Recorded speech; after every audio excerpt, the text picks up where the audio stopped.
All right, buddy, welcome to another edition of the Leadership Ben television show with your host, Ricardo D. Rice. We are rolling right through season 4, so we are already in episode 3. I know, it's amazing. We're in episode 3. So in previous weeks, if you haven't went, our first guest was Mr. Gary with a T from Dish Nation and the Ricky Smiley Morning Show. And the episode that is airing tonight is actually Dr. Teresa Harrison, who is the founder of Gospel Today magazine, which is a $1 million publishing company. So you definitely want to check those out on the website and on Image of a Man Network on your Roku, Amazon Fire TV, and Apple TV. So that's just a little FYI. So today we're getting into the world of real estate. And yes, it is a hot button. You see him rubbing his hand because this is his thing. This is what he does. So I met this gentleman in 2017. I can't remember how you ended up on the show. So I think somebody recommended you. They had to. And he drives up in these expensive cars, which y'all know I'm not a car person. I just know it's an expensive car. And I'm like, this guy's like 20-something years old. I think then you were like 30. That was that long ago. Good Lord. You were like 33, 32? I think I was probably, 2017. I may have been 30 because I'm 37 now. Yeah, you were like 33 and pull up in a... probably so. What did you have? I think it was the same car you got now. What is that? It's a Bentley outside. I had that car 9 years, dude, so it's been a while. 33, and he pulls up in a Bentley, which is only one of the cars he owns. And he just gave an amazing interview, but he has a real passion for real estate, and that's what it's really all about. I know real estate people want to make money and all that good stuff, but he actually enjoys what he does. And at the end of the day, that's what keeps you in your industry, when you enjoy it, because it's not work. You actually enjoy it. You just happen to make money from it. So that's kind of what this is. So I'm going to let him introduce himself. So go ahead and introduce yourself to the people. Okay, so first of all, thank you for having me on your show. I mean, this is an amazing man, and he's done so many different things for the community, and just in general, he's an all-around super sharp guy. So I'm honored to be here and to be here at least to talk to your community. So I want to say thank you for having me, brother. Appreciate it. Glad to have you. And for those of you guys who don't know me, my name is Justin Giles. I'm born and raised here in Atlanta, Georgia. Real estate investor, real estate hedge fund owner, real estate consulting, real estate broker, even have my own contracting company, and author of 2 books now. So that's what it is, and I may have missed a few other things, but we'll probably touch on it in this particular interview. It's ridiculous. You see all that? Like, it's ridiculous. And now he just told me about the contracting thing today and the second book. The man is on fire. But again, he has a passion for real estate, and that's really why you're here, because we want to have passionate leaders who are making significant changes in their communities. And that is literally what you've been doing. Like, you've done nothing but scale since I met you in 2017. Yeah. And that's the name of the game. And you know what? I forgot. And also I have a non-for-profit. So I have a non-for-profit called the Top Fund Project. So what we do is we teach teens how to invest in real estate between the ages of 13 and 19. So I started that up this year too. So yeah, we've been rolling. We got 60 plus teens in that now. And we'll do 2 classes a year. So we'll have applications open again come this December for that. And he gives back. And you got married and had a baby since I met you. I did. He just turned 1 year old on the 21st of September. So yes. Jesus, already? Yeah, I'm been married 4 years now. It's been 4 years already? Has it been 4 years or 3 years? I think it's 3 years. 3 years. You better figure this out, because if she see this and you fumbling around about how long y'all been married, time flies. You gonna get kicked. Yeah, you better clean that one up. You might want to figure that out. I would say it has to be 3, because you didn't marry her the year that I met you. I think I got married in 2017. Did you say you think? Ooh, if your wife see this. I think I got 2017. You know what? Like, when you get older, everything just kind of just runs together. Justin, you're only 37. You're 37. I'm almost 42. I know. I got married at 33. So I've been married 4 years. Is that your final answer? That's my final answer. It's been 4 years. 4 years. What does your wife do? So my wife helps me run the real estate brokerage firm. So that's what she does. So she helps run Real Estate Guru. So I'm out investing and everything else. She does the Real Estate Guru side and helps me manage that. And then she dabbles in Airbnb now, and then does interior design, but mainly helps me run the business for Real Estate Gurus. Was that what she was doing? She was doing real estate when you met her? So when we met, no, she actually used to work at AT&T. So she came out, got a master's in marketing at Georgia State, and then when she was working at AT&T, I was like, yo, you really need to work for them. Like, why don't you come up over on this side? You're such a salesman. So either way, she came up on the Real Estate Guru side for the brokerage firm and been helping me run the business ever since. Okay. Power couples. All right, we'll get there. All right. Mm-hmm. So let's start from the beginning. Home life, because you do have a brother. Oh yeah, I do. Yeah. You have a brother. Yeah, and I have a sister too. Really? I've seen the brother. I've never seen you like with a lot of pictures of your sister. Yeah. So I have an older sister. She is 49. She turns 50 this year. But yeah, I got a sister too. She lives here? Yeah, she lives in Atlanta. Oh, I always see you and your brother together. I didn't even know that. Yeah. Just different moms. Okay. Yeah, different moms. I'm living that life now. I have two other siblings, so I'm living that life now. It's always interesting. All right, so let's start with home life because your parents set you up for a good, if I remember, set you up for a good upbringing, all that good stuff. So let's start there. Okay, cool. So pretty much one thing that I definitely am happy about is having a good family background. And one thing that's kind of interesting, I'll go ahead and talk about it even for the black community, is, you have a lot of people that they always really glorify saying, I came out the mud. And sometimes, it almost seems like it can kind of hinder certain people in our communities because, glorifying coming out of, harsh times and everything, that's good, but you do have some people that actually come from good backgrounds and they're scared to be proud of it. So for those people that come from good backgrounds, it is okay to be proud of where you come from, okay? So for myself, my parents, when I was a little baby, they started an internet technology company. And the internet technology company grew into a multi-million-dollar international company that was headquartered here in Atlanta. We had offices in Seattle, Washington, Florida, Singapore, Malaysia, Johannesburg, South Africa, Germany. And my brother and I were actually raised to take over this business. So I ended up going to Cornell, majoring in economics. My brother went to Georgia Tech, majored in management information technology, and the goal was to take the company public. So when we came out, almost kind of like some Empire type stuff. I was about to say, that new show, they got our kind of people. That's kind of the thought process. Yeah, kind of something like that. So we literally grew up being raised to be entrepreneurs. And what ended up happening when I was at Cornell, and I was 19, a junior, my parents had a nasty divorce.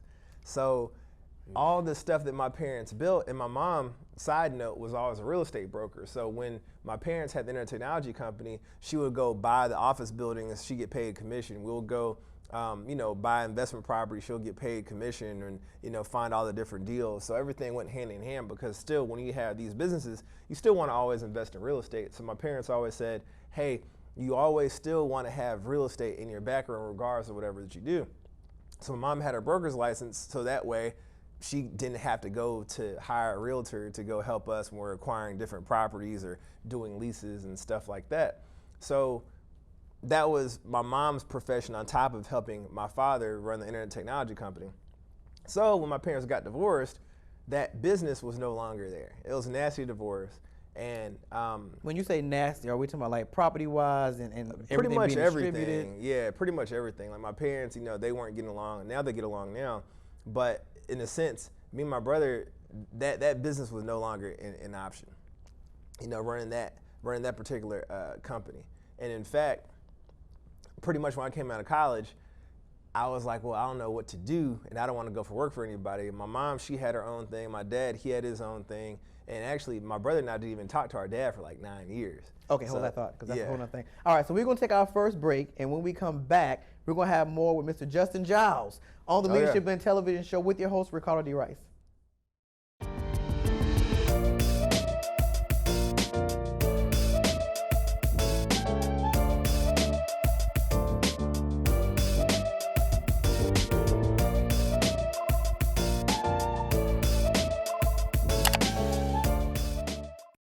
So we are back on today's third episode with Mr. Justin Giles.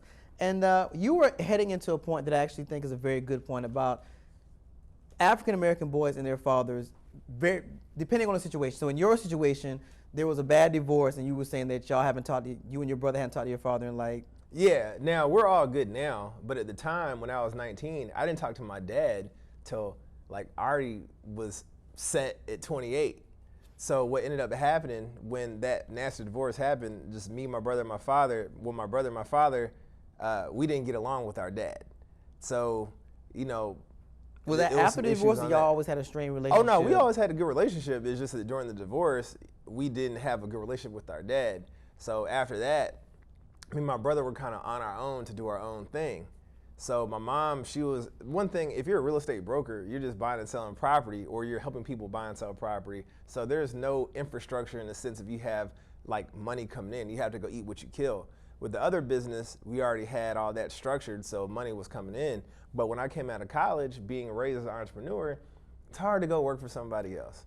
And also, too, being black in America, when I did have internships, I worked on Wall Street as an internship. I worked at another company in healthcare as an internship. And every time I had these particular jobs, I was always some sort of sabotage or some sort of discrimination that I would experience. So I said, you know what, corporate America is just not for me. And it was something that I was very passionate about not working for people because of the fact that I had such horrible experiences. Like, for example, I worked at one particular company when I came out of college. I won't say the name. Literally, a guy came in my first day, dropped something on the ground, and said, pick it up. Oh, uh-oh. And then I had another job to where when I came in, just even as an intern, a guy was trying to downgrade me and said, well, where are you from? I was like, I'm from Atlanta. He's like, what part of Atlanta are you from? I said, I'm from Buckhead. He's like, oh, the apartments? Buckhead is one of the nicest areas in Atlanta, right? Now, at the time, my parents had a $2.5 million house I was living in. He's like, you live in apartments? Like, no, I stay in a house. Oh, you mean those rundown houses they're renovating? Oh, wow. I was like, no, you know, it's a house, and at the time my house was off Mount Perry Northside Drive. I was like, I'm off Mount Perry Northside Drive. He's like, oh, but like I said, I mean, for me, you know, I'm in a great school. You know, I got a great background. You know, this kid, he's just trying to, you know, make me feel like I'm little, because at the time, I guess he's like, this guy's Ivy League. He probably thinks he's hot shit. But, you know, I'm a chill, down to earth dude. Like, I'm not on that I think I'm better than you type of thing. So then he was like, what type of car do you drive? I was like, I got 68 Fords, you know, my granddad gave me. But at the time, I had a brand new 2005 Chrysler Crossfire, but I didn't want to tell him that. He's like, oh, I drive a Mercedes. And then after he finished to try to belittle me, you know, he's like, go clean those cubes. I'm like, you know, whatever. Long story short, that entire summer I was getting harassed by this guy. Please tell me he wasn't white. Of course he was white. Oh. UGA white boy, too, all of them. Good Lord. You know, no disrespect to UGA. But anyhow, so, yeah. So I had to report him to HR. And then what was so crazy, when I was getting harassed the entire summer, the last straw was, he was like, Justin, get over here. Like, trying to have me go meet something. I'm like, dude, I ain't about to answer this stuff. So when I went to HR, they confronted him, and then his manager covered for him, was like, oh no, he's a great guy. Justin's the one that's being unruly. And the only thing that saved me was them giving records saying Justin's an awesome guy, until I complained about the harassment.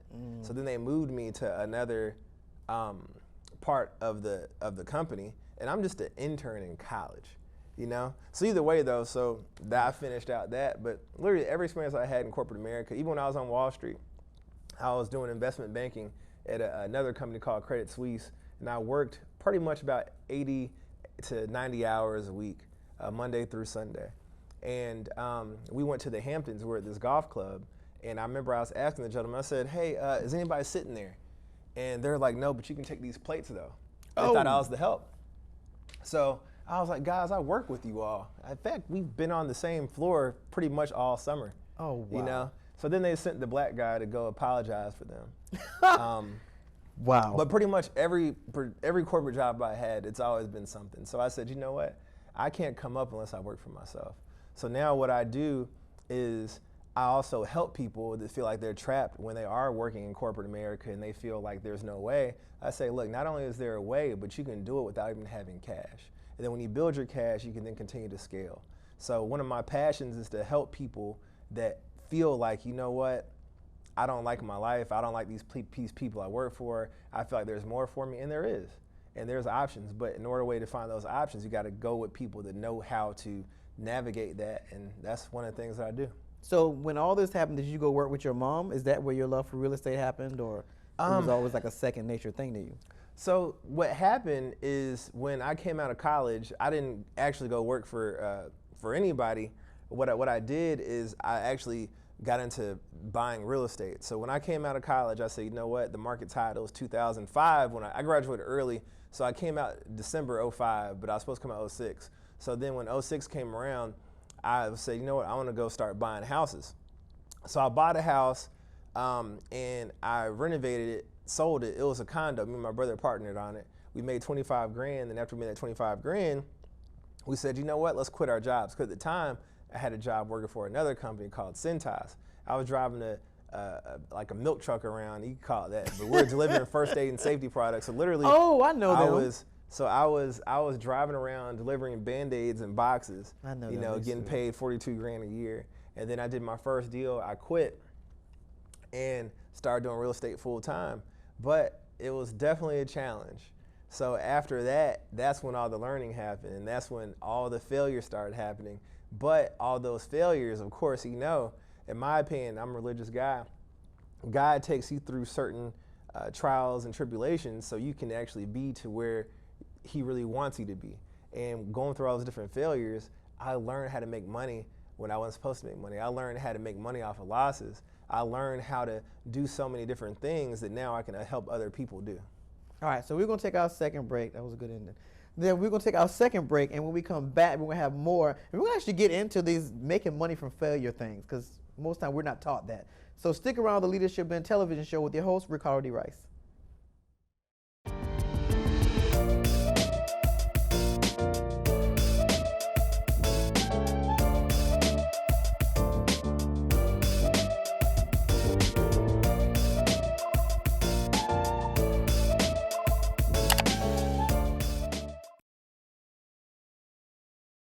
All right, so we are back on the third episode of the Leadership Blend, and yes, we are looking at all things real estate with the real estate guru. This is this is the real estate guru, Mr. Justin Giles. All right, so this is the information section. This is where we're really going to get down to brass tacks. All right, so we're going to start with definitions. So, what is a realtor? So a realtor is a person that helps people buy or sell or lease property. And they have to be licensed. They have to be licensed. Okay, so in Georgia, because I did start this process. I just didn't finish it. So I have the hours. I just didn't take the test. Right. So we need like 75 hours to get it. I think you need 75 hours. Yeah, you take a pre-license course, and then that pre-license course is so many hours, and after that you take the test, and then after that you're good to go. All right, so let's dispel a myth. You cannot be a realtor without a license, correct? Right. That is a myth. If anybody tells you that is a myth, you have to have a license. You gotta have license to be a realtor. Mm-hmm. All right. So what is a real estate investor? So a real estate investor is a person that actually is buying property or selling property or buying to hold, but a person that's actually just literally kind of what it is, a person that is investing in real estate to make cash, but they're not doing it for other people, they're doing it for themselves. Do they need a license or anything to do that? Nope, you sure don't. So if you go buy a house, you can literally renovate it and sell it. Now you're a real estate investor. You can renovate it and rent it out for passive income. You're a real estate investor. You can go buy a house or put a contract on a house, and then you can sell the house the same day, which is called wholesaling, and then you can be a real estate investor. I mean, you know, the thing is, it's important, in my opinion, to be able to be knowledgeable about a lot of different things. So if you actually have your real estate license, that'll help you be a better real estate investor. But you don't need your license to be a real estate investor when it comes to being a realtor and investor. But you probably would still, if I just have money and I want to get in real estate, I can be an investor, but wouldn't I need the help of somebody that's like a realtor or something?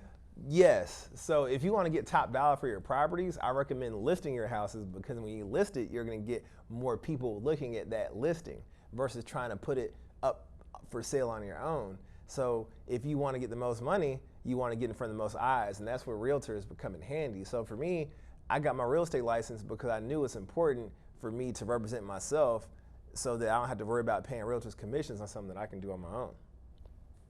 Okay, what is a broker? So a real estate broker is literally a boss realtor in a sense. So a realtor has to hold their license under a broker for 3 years.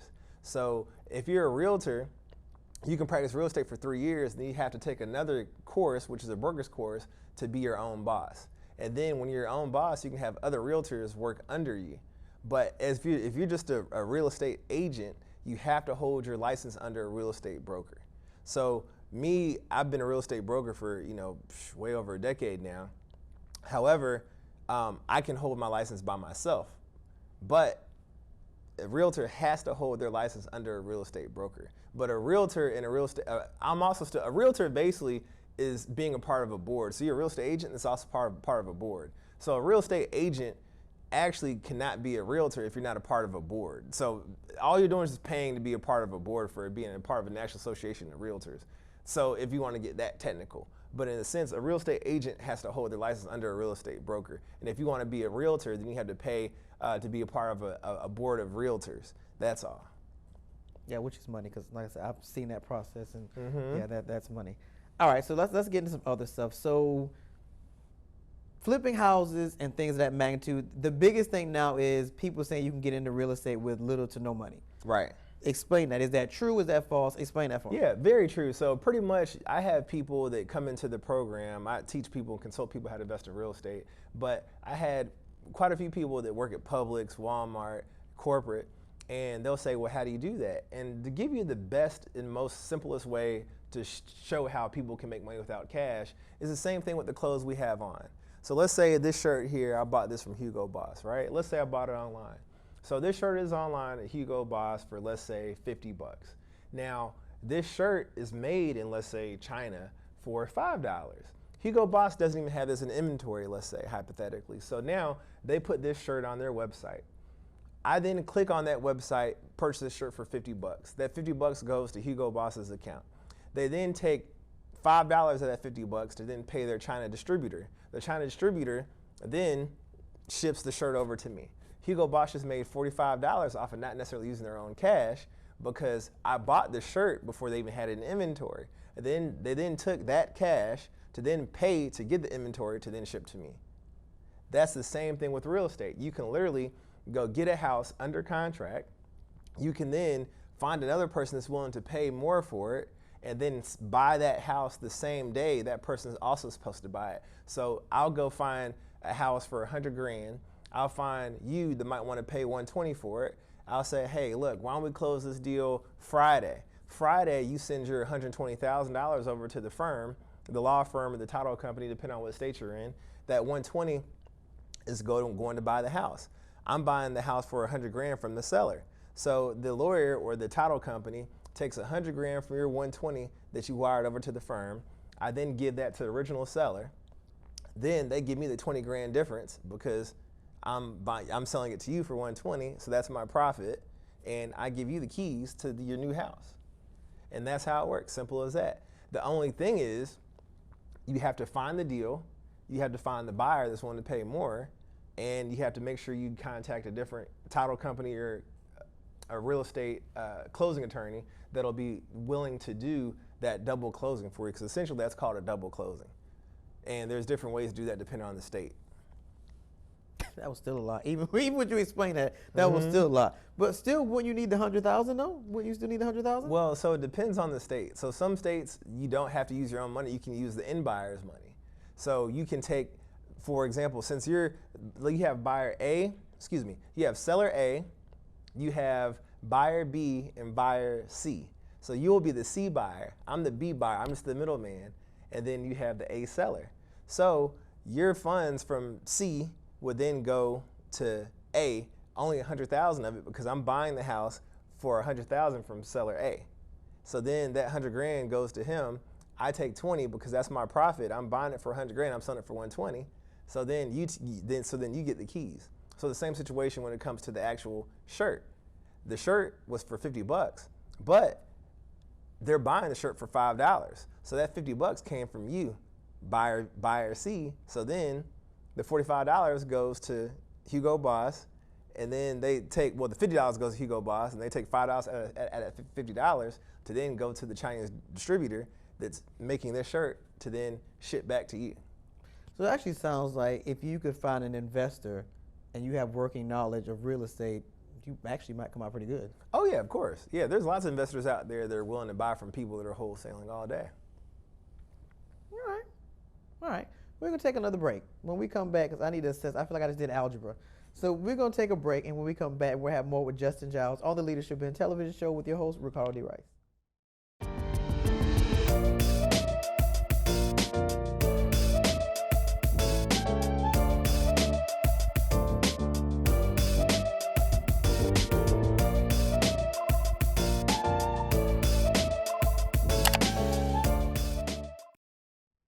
All right, so we are back on this real estate edition of the Leadership in Television Show with your host, Ricardo D. Rice, and real estate guru, Justin Giles. All right, so before we get, because we're actually going to get into rehab, so everybody calm your britches. We are going to get into rehabs, flipping houses.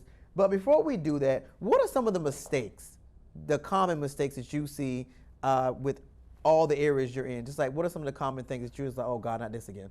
Yeah, so pretty much one of the mistakes that I see is people doing too much. So one, when I say do too much, when they're buying these houses, they're watching HGTV, bro. You know? Wait, is that not a good thing?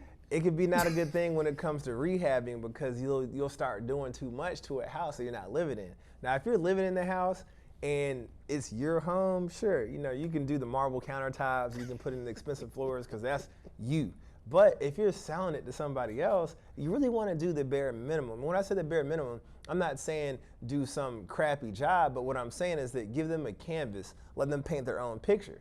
So you want to give it a nice kitchen, you want to give it some nice bathrooms, but don't put in a bunch of expensive stuff as far as like, you know, flooring and knocking down walls, because at the end of the day, that might not be their taste. So you want to just give them something to where they can see their own vision. And that's one thing that's helped me be really successful, is just giving somebody a canvas so they can then paint their own picture. And the next thing is listening to people that don't really know what they're talking about. Yeah, but how do you know? Like, I know because I've spent time with you, so I kind of have an idea, and my sister sells real estate in Hilton Head. So she's always in my ear. Shouts out to Carmen, who was on last season. But how do you know that, especially in Atlanta where everybody talks a good game, how do you know that somebody doesn't know what they're talking about? So that's a good question. So pretty much what I look at is bandwagons. And I agree, it's kind of hard to really to know if someone's like, you know, telling you some stuff that's fluff or not. And what I'll say is based off my own experience. One of the main failures that I had when I started in real estate is I bought a house in a neighborhood that wasn't good. Now, I was listening to people that said, hey, well, the belt line is coming or this is popping up. But if you're looking at a house that is a 2-bedroom, 1 bath, that doesn't have a carport or garage, and it's in a crappy neighborhood, right? There's not a lot of upside there. So I don't necessarily buy on prospective, you know, future projects or anything like that. You really want to buy with your common sense. So what I did is I bought a house that I wouldn't want to live in. And a lot of times people will go buy houses that they don't want to live in themselves, thinking that the numbers make sense. But really, if you don't want to live in that house yourself, what makes you think when you renovate it, somebody else is going to want to live in it? And when I'm saying that, it goes off of the how many bedrooms, how many bathrooms it has, the neighborhood, etc. So people will go buy not going off of their common sense, but going based off of numbers. And in real estate, you really want to go based off of your actual common sense. So if you go have a house and they say this house is going to sell for $400,000, but it's in a very crappy neighborhood, and you know that you can buy a house for $400,000 in a way better neighborhood, which is a much better house, then you have to think to yourself, this might not really be a good deal. So that's when you have to think, is this person telling me the truth, or are they more so trying to sell this property to me just so they can make a profit off of me? That was actually very good. That was actually very good. All right, so let's get into the house flipping thing. Like, do I need, and typically the questions are, do I need a certain amount of money to flip this house? Should I buy a house with the ideology that I'm going to flip it? How does all that work? So pretty much you have lenders out there that will actually give you the money to buy the house and renovate the house with low down payments. So you can go to a hard money lender for maybe 10% down. You go buy a house for 100 grand, you put down 10 grand, they'll give you the money to buy it and renovate it, and then you can sell it. So what happens, I have a lot of people that'll use my zero down strategies of buying a house without using cash. They'll then go wholesale up 10 grand. When I say wholesale, like they'll get 10 grand off of wholesaling, you know, using those strategies. Then they'll take that 10 grand and now they can go buy a house and renovate it. And then the bank, like I said, will give them the money to renovate it because they only had to put down 10 grand anyway to buy the house. Okay, so I'm asking this. Is that something you need to request from the bank? When you say I'm buying a house, I also need to request $10,000 to rehab it? So these aren't actually banks, which is funny. They're more so private lenders. So they act as banks, but they're more so individuals like you and I, to where we'll actually give these people money, you know, from our corporations to then they can go do rehabs. And then these banks don't really require sometimes credit or anything. The only thing they really care about is just the asset itself. So people that don't have income or they don't have W-2s or tax returns, whatever, they're not asking for any of that. The only thing they want to see is do the numbers make sense? And if the numbers make sense, they'll give the loan. Wait, so these are not banks? So these are like hedge funds and stuff like that? Hedge funds, private corporations, private individuals, but there's a lot of them out there. They've been around for decades. How do you find them?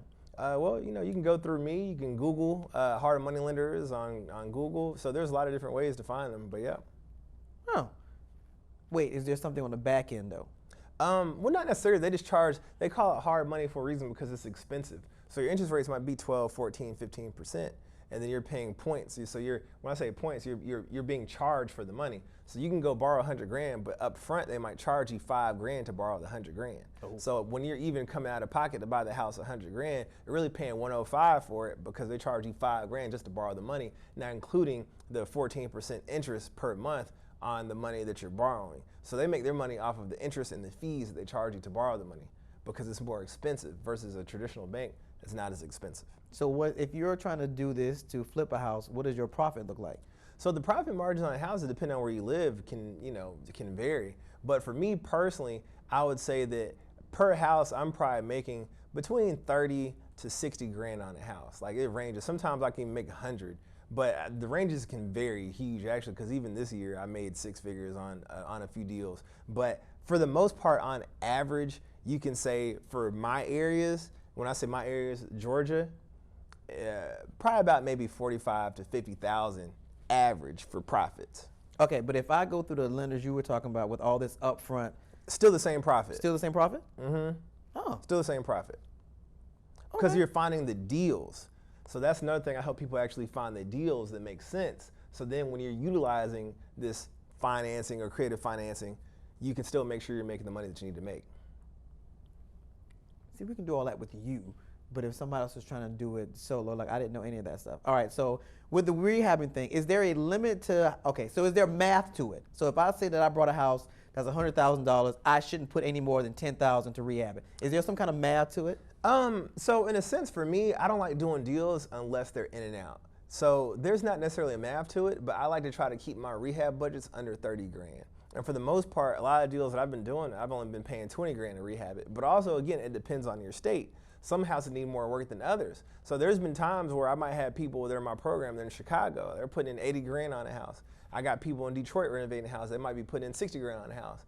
You know, so it really just varies depending on your geographical location, but also too the deal that you're finding. But for me to do volume, I like to find deals that are essentially move-in ready. I just have to just do updates like paint, carpet, granite countertops, appliances, paint the outside, stuff like that. So that way I bought, in the past 2 weeks, I bought 5 houses. And out of those 5 houses, I would say that 4 of them are almost done. It's only been 2 weeks because I didn't have to do that much to them. So it's really a volume-based business, but because the market is so crazy right now when it comes to low inventory, that was my next question. The profit margins are just huge because people can't find deals. So that was going to be my question to you. How have you managed to be successful in this market where every other realtor is saying the inventory is low? Right. So I have a lot of different methods on finding deals just because of the fact that, like, you know, I'm extremely good at what I do, and I've been in the business for so long, and I built my entire career off of the market crash of 2008. So when the market crashed 2008, I came up with so many different methods and strategies. So it's just a lot of people don't know different strategies, or they're going along with the herd. And for me, I don't go along with the herd. Like, I employ strategies that just most people don't do. And as a result of that, I'm able to get properties significantly discounted and below market price. For example, there is a house that I got, had about 68 offers on it. Going way above asking price. Not only did I win the bid, but I got the property under what everybody else was paying. How you pull that off? That's why I'm me, man. You know, and that's the thing. Fair enough. Fair enough. Fair enough. You know, but I teach people that type of stuff too, though. That's the thing. Like, that's why, you know, my consulting business, I'm so happy and just so proud of all the different students that I have, because they'll go learn this type of information, and next thing you know, their lives are changing because they're doing stuff that most people don't know how to do, and they're finding deals that most people don't know how to find. So now, when the market's super high, they're capitalizing, making huge profits. But guess what? When the market goes down, you'll still make huge profits because now the prices are cheaper, and you can still make a killing. Like, I can't wait for the market to crash again. But at the same time, I'm cool if it's up, I'm cool if it's down. I mean, because the methods work regardless. Like, they're recession-proof methods. So at the end of the day, It's just about being able to employ those methods consistently and make sure that you're doing what you need to do. So if you are renovating houses, you're not putting too much into it. And if you're wholesaling, you have your set of buyers that are willing to go ahead and buy those houses cash so you can keep going on to the next deal. All right.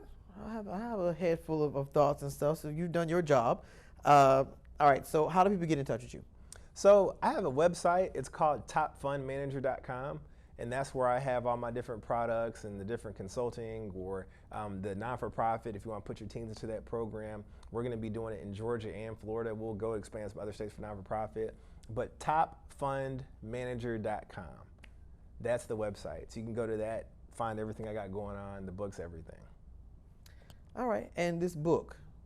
Tell me about the book. Okay, so I have 2 books. One book is called Learn to Fish, Eat Forever. The Ultimate Guide to Real Estate Investing. So it pretty much teaches you the basics of how to be a successful real estate investor and things to avoid. That's the first book.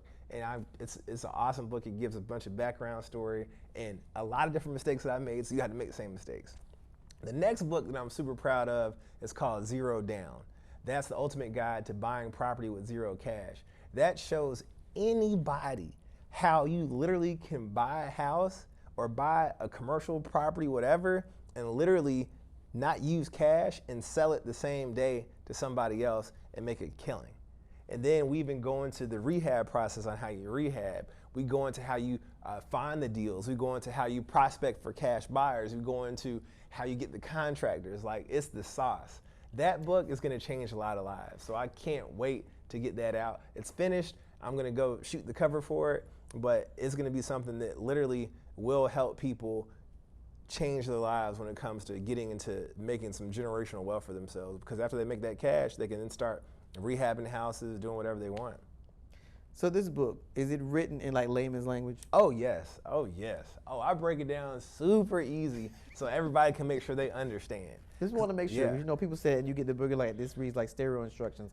I don't understand. This language is written for somebody that's in the industry. Oh no, listen, I took people that were like, I had one guy, he was working at Publix. He was getting paid $250 a week. Now this guy makes at least, I want to say, maybe 25 grand a month, you know, off of doing the strategies I have in this book. I got another kid, he's grown now. He came to me when he was 19, played basketball at University of Texas at Austin, doing the same stuff I taught in this book. Now, I mean, he's renovating houses in Florida, Costa Rica, Georgia. He's 22 now. And I mean, I want to say his net worth is definitely over $1 million. Okay. So I mean, like I'm super proud of all these guys, but it literally comes from the stuff that I'm teaching in this book. It's insane. Social media. How do people find you on social media? So same as the actual website, Top Fund Manager. That's my actual Instagram handle or Facebook, whatever. Topfundmanager.com. Top Fund Manager is my IG handle. But Justin Giles, you can find me on Facebook with that. That's how you find me. Any thoughts that you want to leave? Any seeds you want to plant to the people that are listening? Yeah. So the thing is this. Anybody can do real estate. You can do it. All you got to do is make sure you have a person that can teach you the game so you can actually go about getting straight to it. For me, I had to go up and down and all these different types of bumps and stuff like that. But even if you don't use myself to help you, find a person that's good in your community that can really teach you how to be successful in real estate so you can avoid certain pitfalls. Because if you go through these pitfalls, it's going to be a harder time for you. It could be some valuable lessons that you could have just paid somebody to help you avoid. All right, truer words have never been spoken. All right, we want to say special thanks to my guest today, Mr. Justin Giles. Thank you for having me. Thank you for being with me today and dropping all this wisdom. Like I said, I got an algebra lesson, I got a geometry lesson, all in one sitting. But that's what we do on the Leadership Blend. We bring in experts that can break it down to you. All right, so we will see you guys next Monday, same time, same place, on the Leadership Blend television show with your host, Ricardo D. Rice. Let's go.